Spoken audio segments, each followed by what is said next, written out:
Hi, this is Kim White with the My Sexy Business team. And as always, yes, I'm very excited about who's here with me.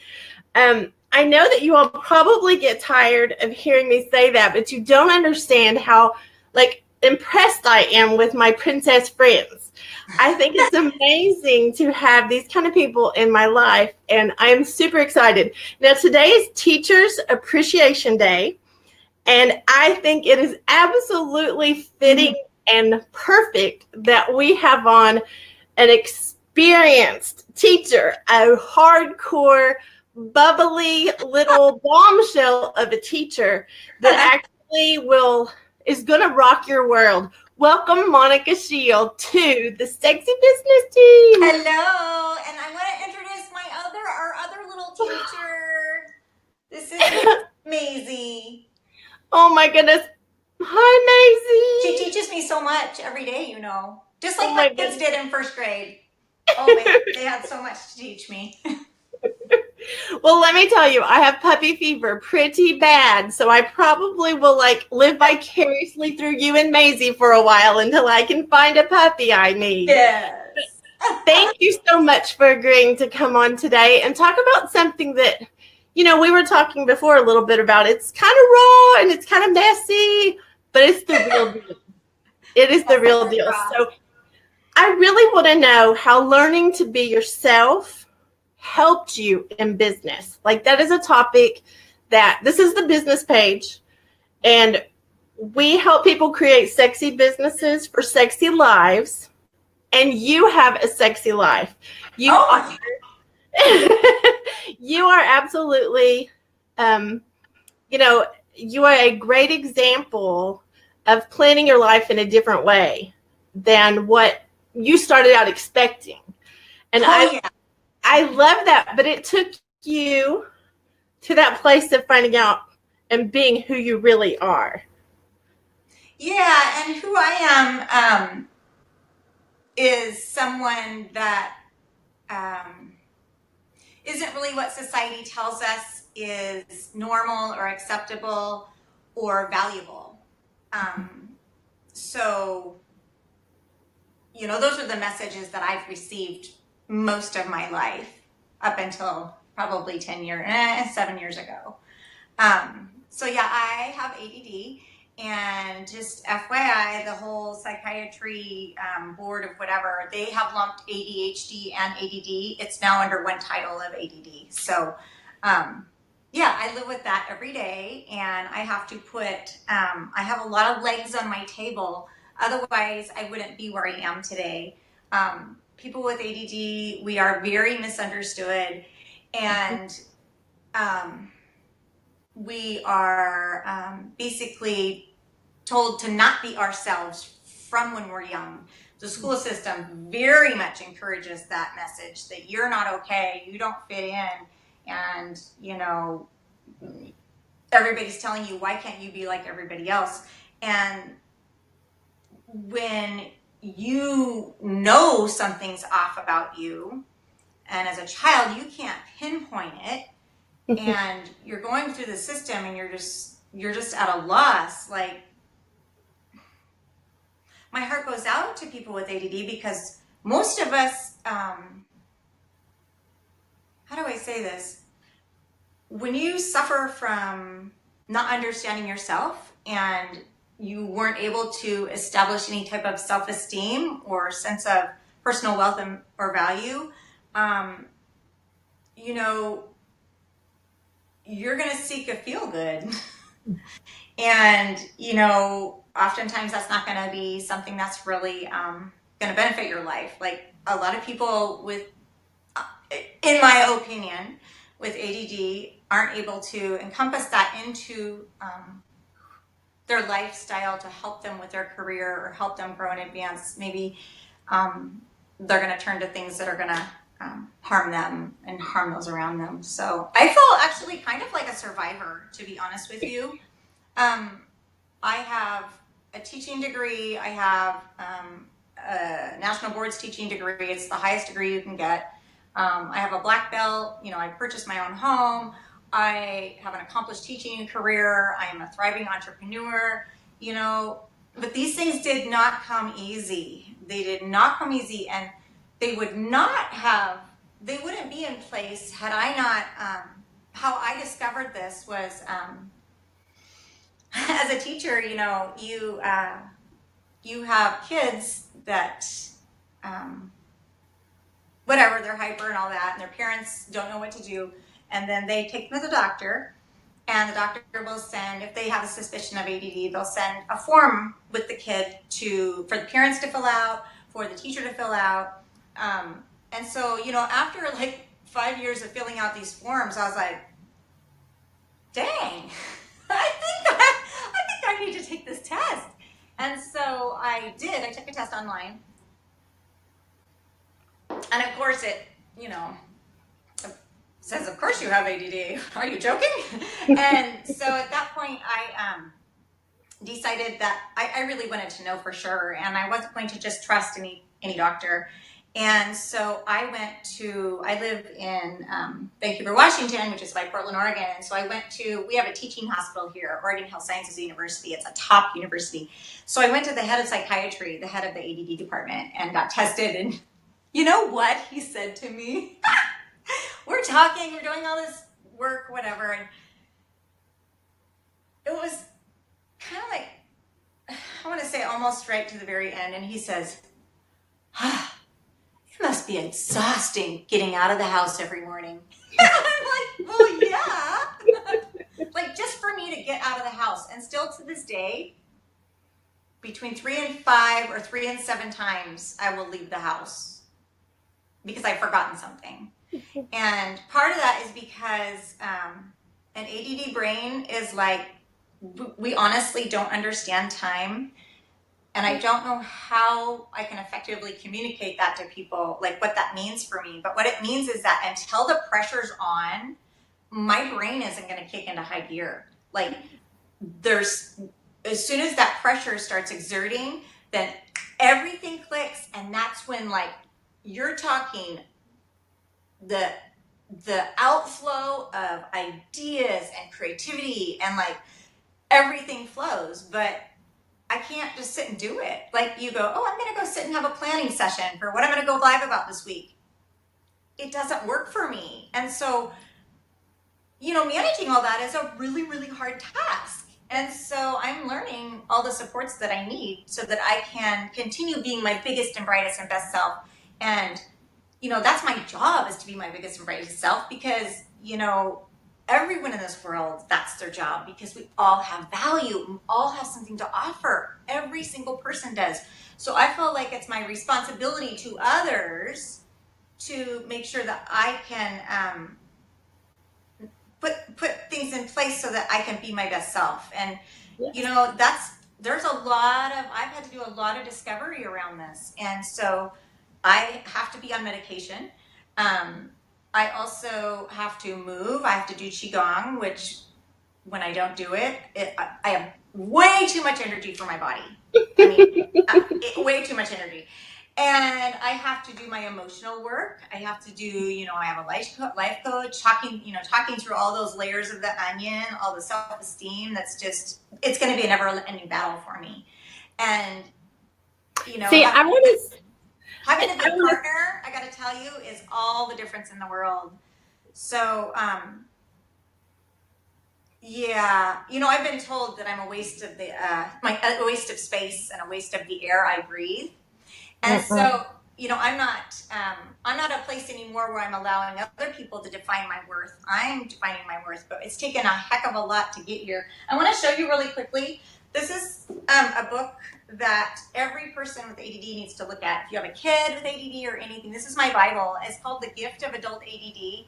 Totally explains it and reframes everything into the magic that it is. Well, I want to say I'm really serious about this. Is something I say all the time. It's actually my superpower. Like, oh yeah, I think along with ADD, like what it is for me is like I get to fully experience things. So I choose to be in joy all the time, and because things are really intense for me. So when I'm hurt, I'm really hurt. When I'm happy, I'm really happy. And I'm learning to manage it so it's not so like this. but it can be like this, but there's still, I haven't not had ADD, but I don't believe that even this is I think it's more intense than most people could handle. And, learning all the strategies that you can to be able to have support with that, to keep yourself as close to midline as you can. And it's an everyday struggle. I don't know about you, but when I'm not on medication, I did not know this. I did not know that you were supposed to wake up in the morning. So all growing up, it's like, why is Monica sleeping all the time? Why is it if she sits down, she literally falls asleep? Getting up for me without medication is like if you were to stay up for 3 or 4 days solid, and then they said you have to stay up longer, another day, and you're like, yeah, that's me getting up in the morning, to pull out of it. It's like I'm dead.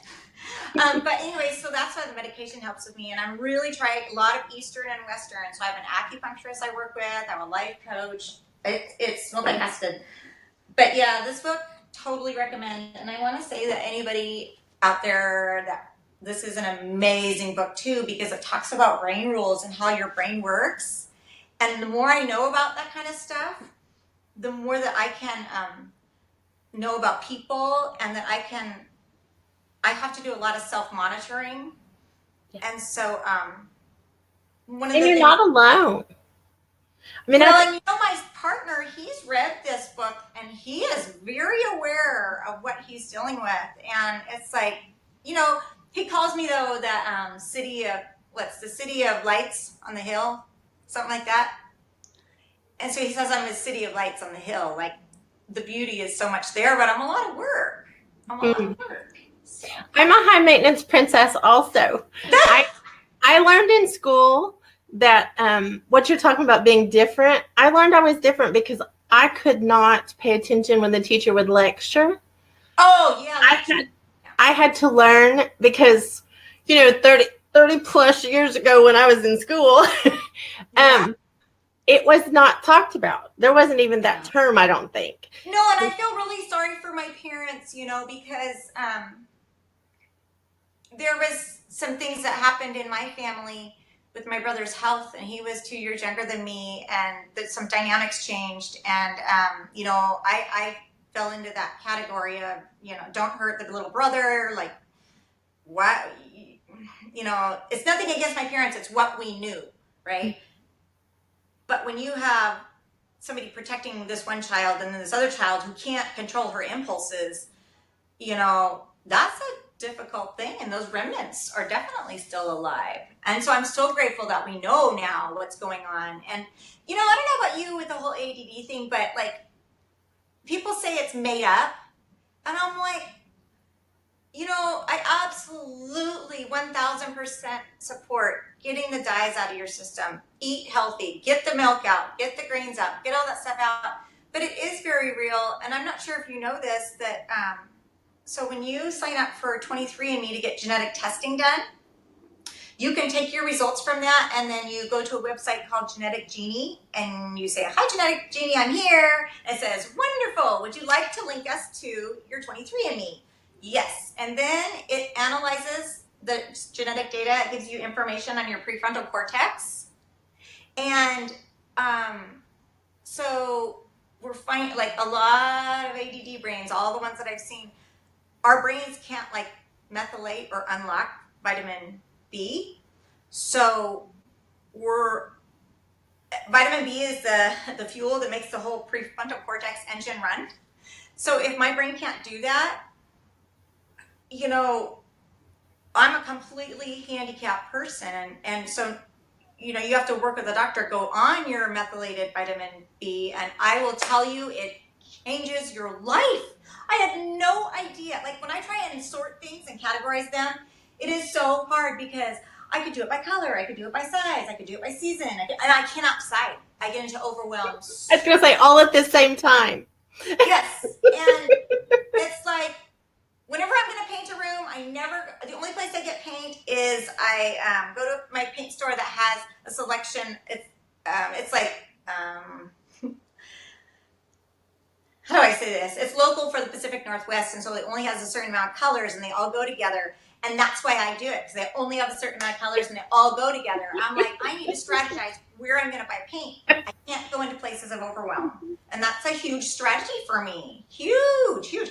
And like, break your addiction to feeling good by buying things. Because people with ADD, we like something, we want it, it's shiny. I'm just going to get it and take it home. And then pretty soon you destroyed your finances, whatever. Like, you have to know your weaknesses and set yourself up for success. And I think the biggest part is like being understood, knowing that I'm okay as I am, and I'm not the only one. And as soon as we find people to relate, I call us star shaped, because we're not a square peg trying to fit into a round hole. We're over there. We got our own little solar system going on. And so there's no way we're fitting in. So we have to make our not fitting in our fitting in. And that's hard work. It's hard work to, and embracing that. And one of the things that I'm super grateful for is that,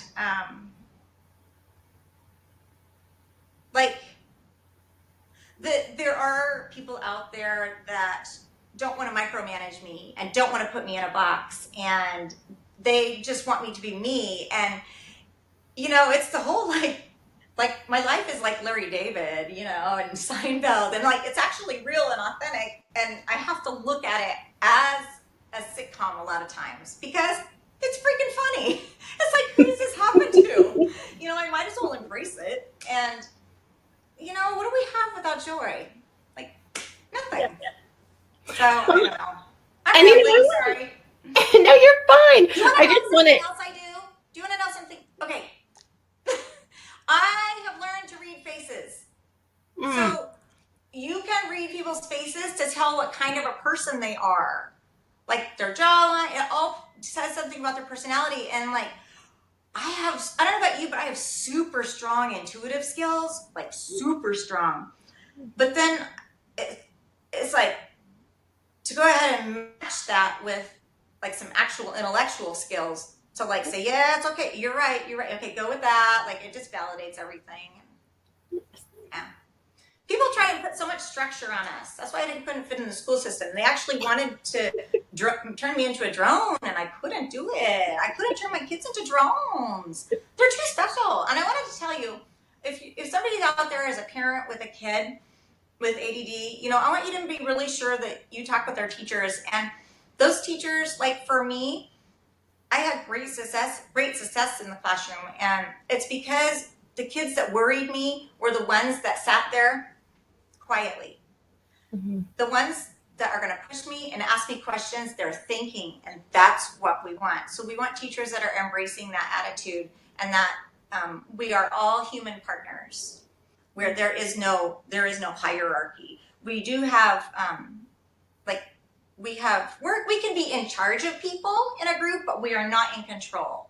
And so our job is to empower and teach people decision making, teach them how to value themselves, teach them how to love themselves, how to get along with each other. And so that's really, really critical to somebody with ADD success. Well, do you know that the majority of like billionaires are actually diagnosed with ADD? And that's one of the things that I think is really important about our conversation today, is that we want to make sure everybody watching understands the downside, the not fitting in, and the heartache part, because there is something about being different that is very hard. But that's also seriously what I feel like is my superpower. Yes. Because I can relate to what people are talking about, and because I can get laser focused. I have no concept of time. Yeah. And I'm not medicated. I've had to reframe things in my life to understand how to work with how I am. Yeah. But I can get laser focused. Yeah. Instead of scattered by. Once I get a focus, once I set a goal, there is no stopping me. Like none. Like once that decision gets locked in, that I will have a black belt. I will have this, and you can't stop us. And yes, I I do believe it's a gift, and I do believe it's magical. And Thomas Edison had it. They actually call it the Edison gene. Every Wolf, Steve Jobs, and all. You're right, because the only way, because I struggle to see what's in the box. So our ideas are always out there, and yes, I've always been 10 to 15 years ahead in the classroom, and I would get in trouble for letting kids, lay on the floor and read. What are you doing? And now they call it flexible seating. And my approach to business right now is different than a lot of entrepreneurs you'll see. And I am like, that's okay. I was ahead of the game in my teaching career. And so I have to trust that my gut knows what it's doing, and that I'm just ahead of the game. And the people that don't embrace me, that's because, they can't keep up. And so, you have to get to that place of just self-love and And you're amazing. That's the other thing. You have so much to offer our lives, your live videos. And I think it's cute because you are totally intense. And, you are not going to be everybody's flavor. And right. I think that's the part that is so freeing for anyone, not just people that have any kind of issue, but anyone, because we all have issues. Is that... I'm talking like being intense. I am intense, and it's so funny because I told myself before we started I was going to go into my teacher mode, and when I'm in teacher mode with my kids, I am totally conversational, and I'm like, everything is kind of in slow motion, and there's lots of room for life is in the space between the words, between the events, right? And so that's my challenge. Making sure that we put that space in there. The pauses in life are important.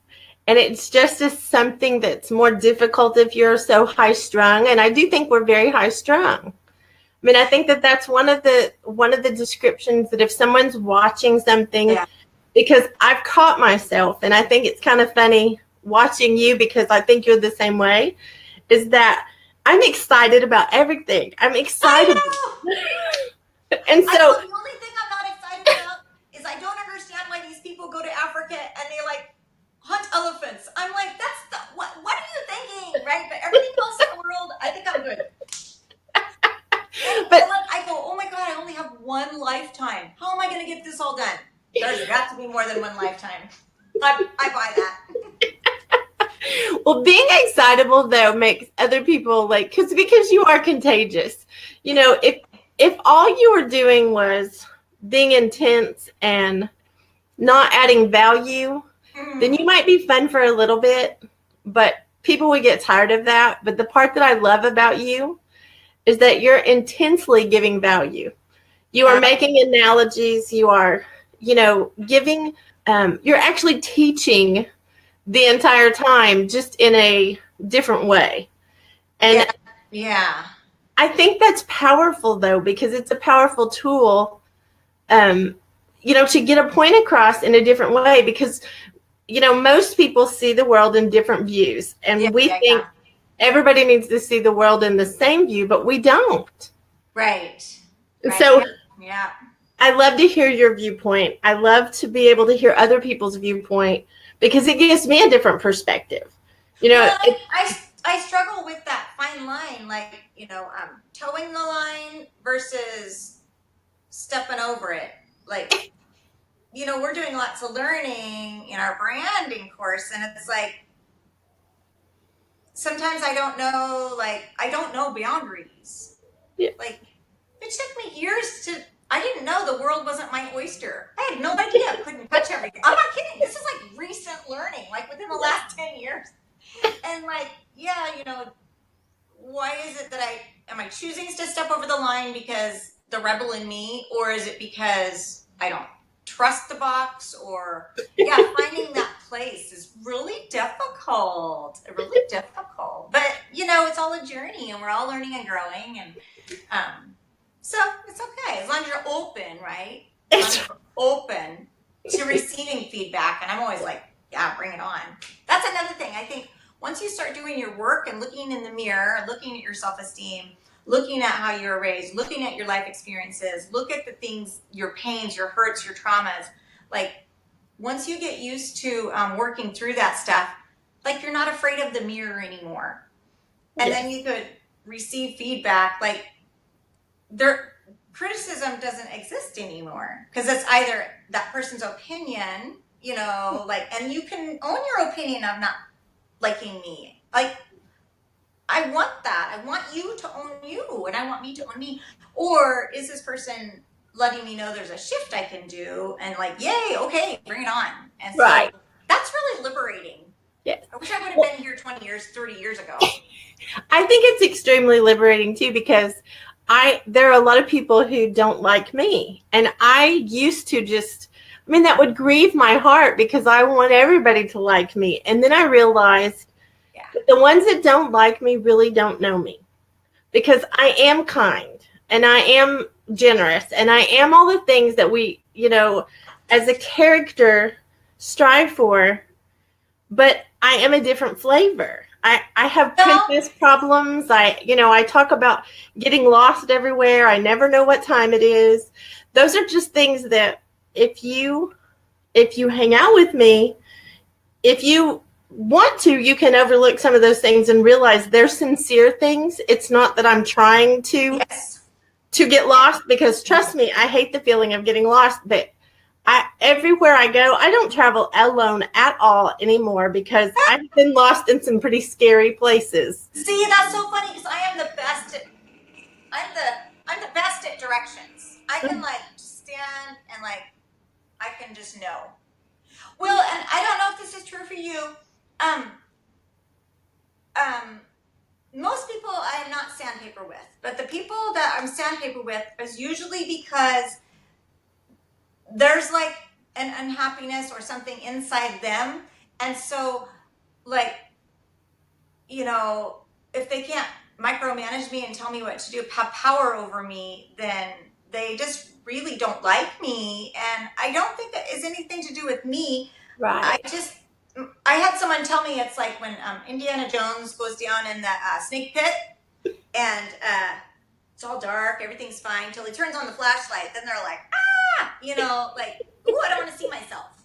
Yeah. So I have learned that people that I'm going to rub against, I have to show them so much love, and like, because there's something in them that's hurting. There's something in there that's not okay. And that's the same with any person anywhere. You are never going to find a person on this planet that does something evil or horrible that comes from a place of health. Mm-hmm. There's always trauma. There's always something going on. And that's why I'm a big fan of the education system completely changing. And I don't want to go into anything else. So I'm just saying we need to support our future. And we're running out of time. We are like to the end. I was going to try to tell you halfway through, because we neither one are good with time, but we are like to the very end of our time. So I just think it's funny because, you put two princesses together that can't tell time and love to like be excited, and it's a problem. I know. Isn't it such a good problem though? I just hope somebody got inspired or feels good about themselves, and I just would like to invite anybody to ask me a question or connect and say, I can relate anything. Yes, I am totally here for you. I want to listen. I want to help. It's a journey. We all need each other. Yeah. Yes. And so find me. If you want to follow Monica, be sure and go to her page. We'll put it in the link in the comments so that she can be found easily. They can click through. So be sure and put it in the comments, Monica. But it is Monica Madeline on her business page. And that's a whole other story about my name. She does lives, and she gives all kinds of great like tips and value, and you really want to follow her. So if you're watching, please go and click on and follow Monica. She is a blast. You will love her. You will love what she says. And I'm going to be living vicariously through her and Maisie, because I just am smitten with this sweet little puppy. She's the best. She's adorable. She was so good. We just run around brightening the world. That's right. Well, thank you guys for watching. If you're watching this on replay, put in hashtag replay. Let us know where you're watching from so that we can see where you're at in this wide world. And I'm Kim White with the My Sexy Business team. We're here to help you create sexy businesses for sexy lives like Monica's. We go. Thank you so much. Love you guys. Very much appreciated.